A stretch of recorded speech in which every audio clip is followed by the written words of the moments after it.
नमो तच्छ भगवतो अरहतो सम्मा सम्बुद्धस्स। नमो तच्छ भगवतो अरहतो सम्मा सम्बुद्धस्स। नमो तच्छ भगवतो अरहतो सम्मा सम्बुद्धस्स। नमो बुद्धाय। बुद्धत्व प्राप्ति के उपरांत शाक्य मुनि बुद्ध अपना प्रथम उपदेश देने के लिए सारनाथ की पवित्र भूमि पर पहुंचते हैं।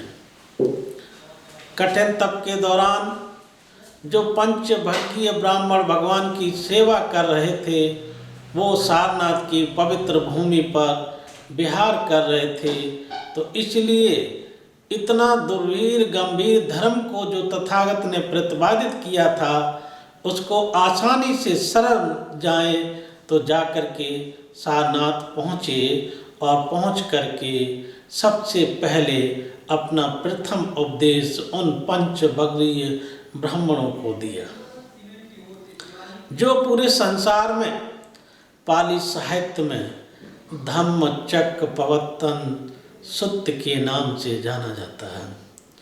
अर्थात तथागत ने अपने धर्म के चक्र को गतिमान कर दिया।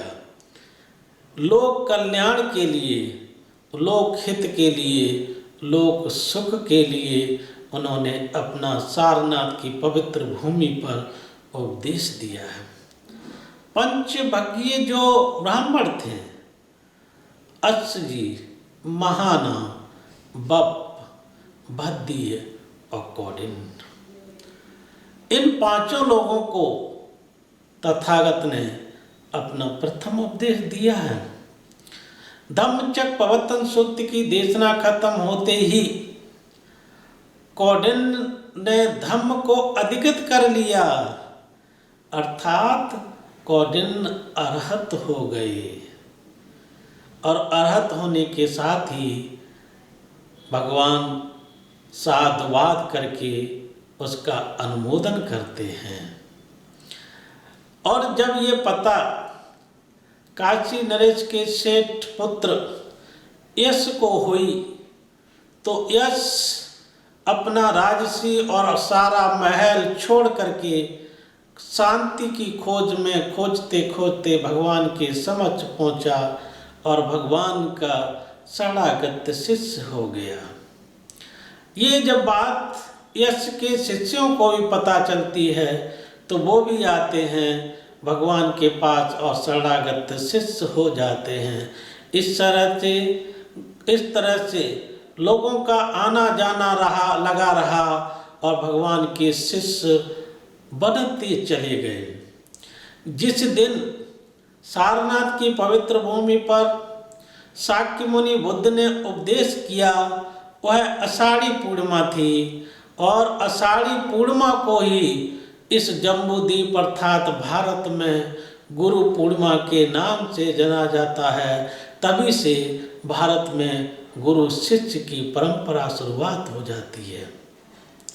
इतिहास साक्षी है कि इसके पूर्व कोई गुरु शिष्य की परंपरा नहीं थी, लेकिन बुद्ध ने इसकी नींव रखी और अपने शिष्यों को उपदेश करके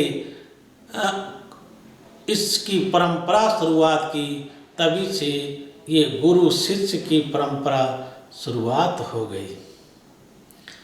यह दुनिया में अनोखी घटना है। बौद्ध धर्म में पूर्णिमाओं, अमावस्या और अष्टमी का बहुत बड़ा महत्व है। प्रत्येक पूर्णिमा पर कोई न कोई बुद्ध से संबंधित घटना घटित हुई हैं, इसलिए पूर्णिमाओं का बहुत महत्व है और बौद्ध उपासक उपासिका भिक्षु भिक्षुणियाँ उपोषित करते हैं। ये घटना घटित हुई, इसके बाद बुद्ध ने अपना प्रथम उपदेश दे करके पुनः सारनाथ से राजगिरी की तरफ प्रस्थान करते हैं। इसके पूर्व भिक्षुओं को आदेशित करने के बाद ही राजगिरी की तरफ प्रस्थान करते हैं। कहते हैं बहुजन हिताय बहुजन सुखाय लोकानं कपाय हिताय देव मनोसानन।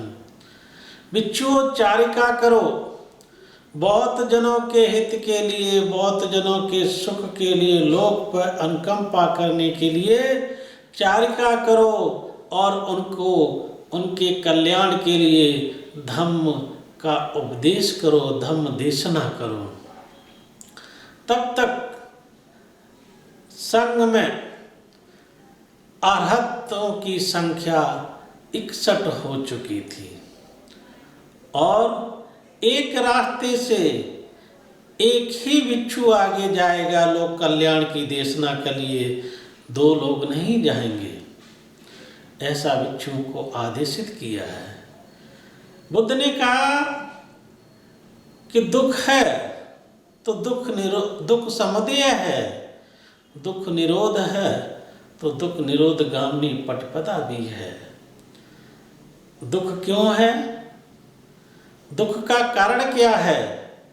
अगर कारण क्या है तो उसका निवारण भी होगा, और निवारण भी है तो दुख निरोध गामिनी पटपदा, उस पर चल करके उसको खत्म भी किया जा सकता है। ये संसार, ये मनुष्य जो दुखों के जंजालों में फंसा रहता है, उससे मुक्ति के लिए भगवान ने 4 आर्य सत्य अष्टांगिक मार्ग का उपदेश दिया था। इन विषयों पर बाद में चर्चा करेंगे।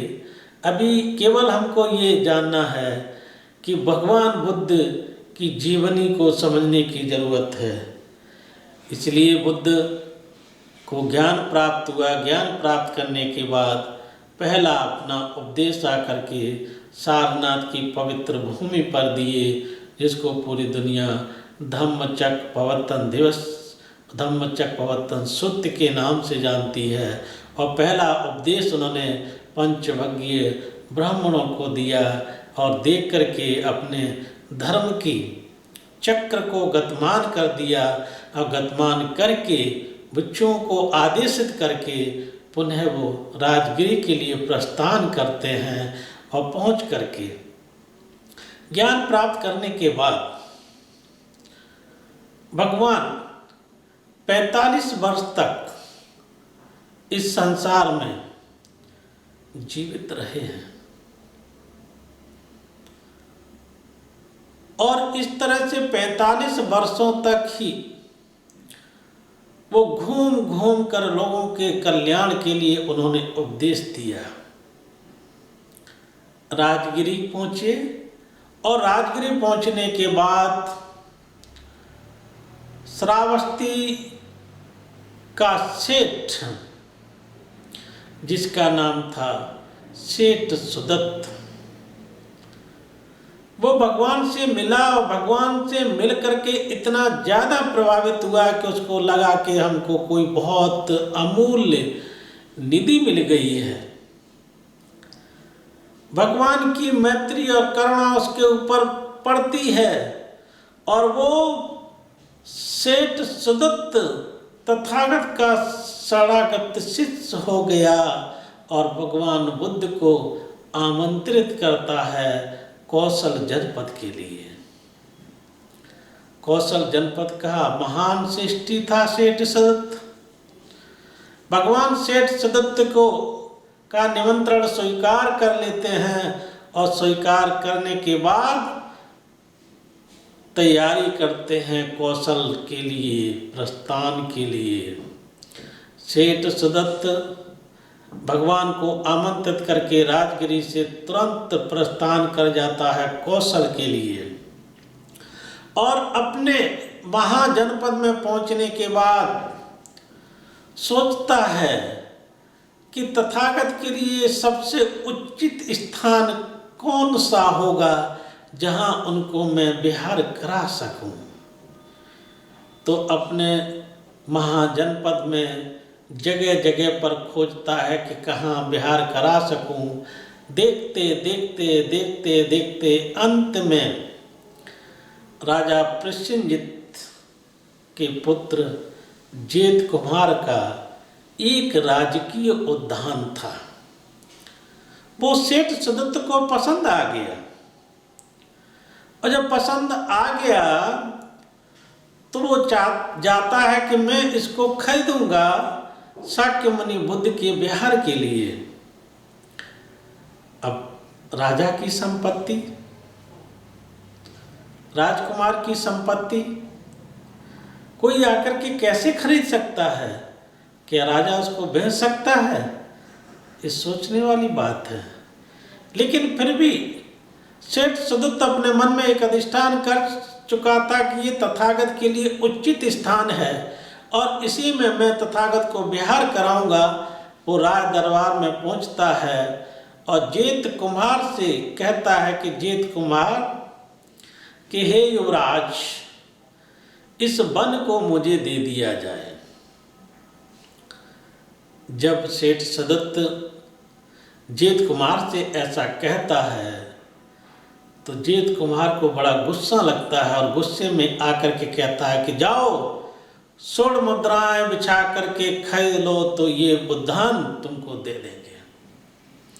इतना सुना ही कि सेठ सुदत्त वापस आता है और उसने अपना सारा खजाना खुलवा दिया और बैलगाड़ियों पर लाद लाद करके उस उद्यान में बिछाना शुरू कर दी। और जब बिछाते बिछाते बिछाते थोड़ा सा हिस्सा बचा हुआ था, तभी जेत कुमार को पता चलता है कि हे राजकुमार, आपके उद्यान में कोई सेठ सुदत्त नाम का व्यक्ति सोनों की मोहर बिछा करके बिछा रहा है। क्या आपने बेच दिया? तो कहता है नहीं, मैंने नहीं बेचा। न्यायाधीशों को बुलाया जाता है। न्यायाधीशों के बीच में चर्चा होती है कि आपने क्या बोला है राजकुमार? कि मैंने बोला है कि स्वर्ण मुद्रा बिछा करके ले लो तो ये उद्यान मैं तुमको दे दूंगा। क्या मैंने बेच दिया? न्यायाधीश कहते कि हाँ राजकुमार, अगर आपने ऐसा कहा और उसका अनुपालन किया जा रहा है तो निश्चित ही है कि आपने ये बेच दिया। तो राजकुमार अचंभित हो जाता है कि इस संसार में इतना महत्वपूर्ण कौन व्यक्ति है जिसके लिए स्वर्ण मुद्राएं बिछा करके मेरे वन को खरीदा जा रहा है। तुरंत अपने अनुचरों को आदेश करता है, अपने महामत को आदेश करता है कि चलो देखते हैं कि कहाँ पर बिछाया जा रहा है और कौन किस व्यक्ति के लिए इतना अमूल्य निधि खर्च करके उस जेत वन को खरीदने की तैयारी चल रही है। जेत कुमार जाता है, देखता है कि सच रूप में पूरे राजकीय उद्यान में स्वर्ण मुद्राएं ही बिछी हुई हैं। एकदम और अचंभित हो गया। फिर सेठ सुदत्त से हाथ जोड़कर कहता है, हे सेठी, इतना कौन महत्वपूर्ण व्यक्ति है जिसके कारण से आप स्वर्ण मुद्रा बिछा करके हमारे इस जेत जो उद्यान है उसको खरीदा जा रहा है। सेठ सुदत्त कहते हैं कि विश्व गुरु सम्यक संबुद्ध हमारे महाजनपद में आने वाले हैं, मैं उनको आमंत्रित करके आया हूँ और उन्हीं के विहार के लिए ये उद्यान मैं खरीद रहा हूँ। सेठ सुदत्त जैसे ही ये बोलता है, जेत कुमार हाथ जोड़ करके खड़ा हो जाता है कि अब आपको स्वर्ण मुद्राएं बिछाने की आवश्यकता नहीं है। शेष जो उद्यान की भाग बचा हुआ है मैं अपनी तरफ से इसको दान के रूप में आपको दे रहा हूँ। मेरी मात्र एक शर्त है कि मेरा दान किए उद्यान को मात्र मेरे नाम के ऊपर इसका नाम रखा जाए। तो वो उद्यान को जेत कुमार के नाम से रख करके जेतवन किया गया। इतना महत्वपूर्ण सेठ सदत्त के द्वारा भगवान के लिए वह जो वन खरीदा गया था वो जेतवन है, जहाँ भगवान ने अपने जीवन के सबसे अमूल्य समय को व्यतीत किया है। तथागत सम्यक संबुद्ध प्राप्त करने के बाद 45 वर्ष तक इस लोक में जीवित रहे। उन 45 लोक में कौशल महाजनपद में उन्होंने 25 वर्षावास व्यतीत किए हैं।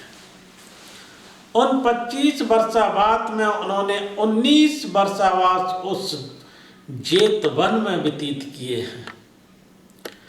जेतवन बहुत ही महत्वपूर्ण और पवित्र स्थल है। भगवान के लिए वहाँ गंधकुटी का निर्माण किया गया था। भगवान उस गंधकुटी में रहते थे और अपनी प्रज्ञा चक्षु के द्वारा लोगों का कल्याण किया करते थे। भगवान कौशल महाजनपद में पहुँचते हैं। सेठ सदत्त भिक्ष संघ को वो जेतवन दान करता है और दान करने के बाद भिक्षु संघ वहाँ रह करके मैत्री करुणा मुदिता उपेक्षा की भावना के साथ लोगों के कल्याण के लिए उपदेश करते हैं। यह भूमि कितनी पवित्र भूमि है, जहाँ रह करके भगवान ने अनेकों लोगों का उद्धार किया है। उसी स्थान पर भगवान के द्वारा उपदेश जितनी वाणी है उसमें से 80% उपदेश तथागत ने उस जेतवन के आसपास लोगों के कल्याण के लिए दिए हैं। आप सभी जानते हैं कि बुद्ध ने लोक कल्याण के लिए जो उपदेश किए वो श्रावस्ती से किए, ज़्यादातर श्रावस्ती से किए और श्रावस्ती से ज़्यादातर जेतवन में किए हैं। आप चाहे उठा करके देख लीजिए, अंगुलीमाल का प्रसंग आता हो, सेठ सदत्त को अंत में जाकर के पाली साहित्य में अनाथ पिंडक के नाम से जाना जाता है। अनाथों को पिंड दान करने वाला अनाथ पिंडक। कौशल जनपद के राजा प्रसेनजित को उपदेश किए हैं, जो उस समय सबसे शक्तिशाली राज्य हुआ करता था। देवदत्त भी उसी स्थान पर मुक्ति को प्राप्त होता है। किसा गौतमी बहन भी वहीं पर मुक्ति को प्राप्त होती है। बहुत सारे अनगिनत उपासक उपासिका भिक्षु भिक्षुओं का कल्याण श्रावस्ती में ही हुआ है। तो वह श्रावस्ती बहुत ही पवित्र स्थल है। श्रावस्ती के साथ ही माता विशाखा, जिसको मिगार माता के रूप में जाना जाता है, उसने भी भगवान के लिए रहने के लिए पूर्वाराम का निर्माण किया था, जिसको विशाखा राम भी बोलते हैं। उस स्थान पर भी भगवान 6 वर्षों तक रह करके लोगों के कल्याण के लिए उन्होंने अपने उपदेश दिए, देशना की है। तो ये पवित्र भूमि जहाँ 25 वर्षों तक रह करके लोग हित कल्याण के लिए भगवान ने उपदेश किया है। श्रावस्ती बहुत महत्वपूर्ण है। जिन उपासक उपासना भिक्षु भिक्षुओं को अपने जीवन में मौका मिले एक बार श्रावस्ती का दर्शन करना ही चाहिए, चाहे वो उपासक हो या ना हो। लेकिन अगर उनके जीवन में धम्म है, बौद्ध धम्म किसी व्यक्ति विशेष के लिए नहीं होता है, ये मानवता के लिए है, इंसानियत के लिए है, तथागत की मैत्री और करुणा सबके लिए है, मनुष्यों के लिए नहीं। अपितु इस संसार में जीव जंतु जो दिखाई दे रहे हैं वो, जो दिखाई नहीं दे रहे हैं वो, पशु पक्षी सबके लिए के प्रति भगवान की एक ही भावना रहती है, वो रहती है मैत्री और करुणा, मुदिता और उपेक्षा। इसलिए इतना पवित्र स्थल है, इसकी जितनी प्रशंसा किया जाए, जितना बताया जाए उतना कम है। जब भी आपको मौका मिले, जब पहुंचते हैं तो आपके मुख से अनायास एक शब्द जरूर निकलता, ओ कितनी शांति है, कितनी शांति है। चाहे वो किसी भी धर्म संप्रदाय का ही व्यक्ति क्यों न हो, तो जो तरंगे हैं आज भी इस वातावरण में वहाँ पर हैं, जो आपको प्रभावित करती हैं, जिसके कारण से आपके मुख से ये शब्द निकलते हैं। इसलिए ऐसे महापुरुष जिन्होंने अपने जीवन में किसी भी व्यक्ति के लिए, अस्त्र शस्त्र की तो बात ही छोड़ दीजिए, किसी के लिए उनके मुख से अपशब्द नहीं निकले हैं, किसी के लिए, व्यक्ति के लिए मैत्री के अलावा कोई दूसरा उत्पन्न नहीं हुआ है। हमेशा मैत्री उत्पन्न हुई है, हमेशा करुणा उत्पन्न हुई है, हमेशा मुदिता की भावना उत्पन्न हुई है, हमेशा उपेक्षा की भावना उत्पन्न हुई है। कितना पवित्र स्थल है। मौका मिले निश्चित ही आप जाइए और इस स्थान का दर्शन करिए, आपके जीवन में बहुत कल्याणकारी होगा, बहुत कल्याणकारी होगा। इसलिए आवश्यकता है कि आप जाएं और इस पवित्र स्थल का दर्शन करें, क्योंकि आप जानते हैं पूरे विश्व की एक भयानक घटना भी श्रावस्ती में हुई थी, जिसको अंगुलीमाल डाकू के नाम से विख्यात है। अंगुलीमाल डाकू इतना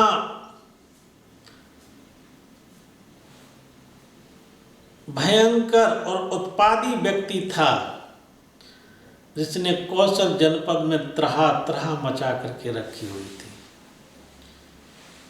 उसको भी तथागत ने शांत किया। किसा गौतमी बहन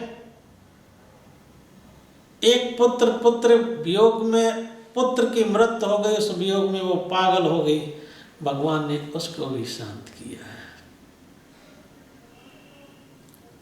एक प्रसव से पीड़ा से परेशान बहन, उसकी भी मैत्री करुणा की भावना से उसका भी कल्याण किया है।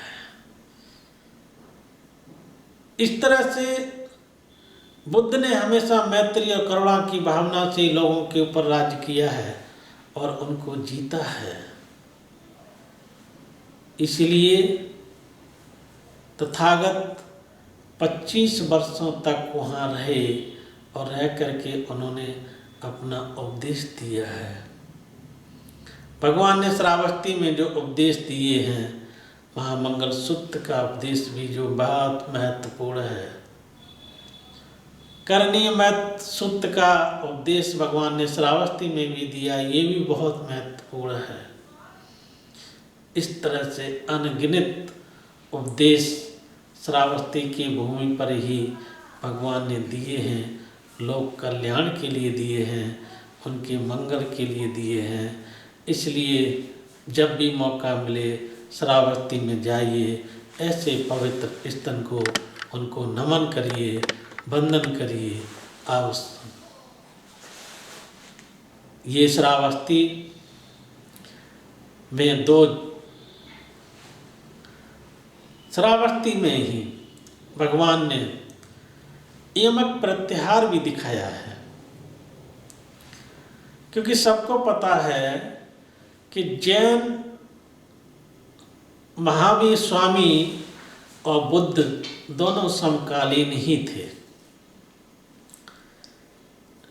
लेकिन बुद्ध ने भिक्षुओं को चमत्कार करने से मना किया है, क्योंकि ये तत्क्षण व्यक्ति को प्रभावित करके अपनी शरण में ले सकते हैं इसमें, लेकिन उनका स्वयं कभी मुक्ति कल्याण नहीं होता है।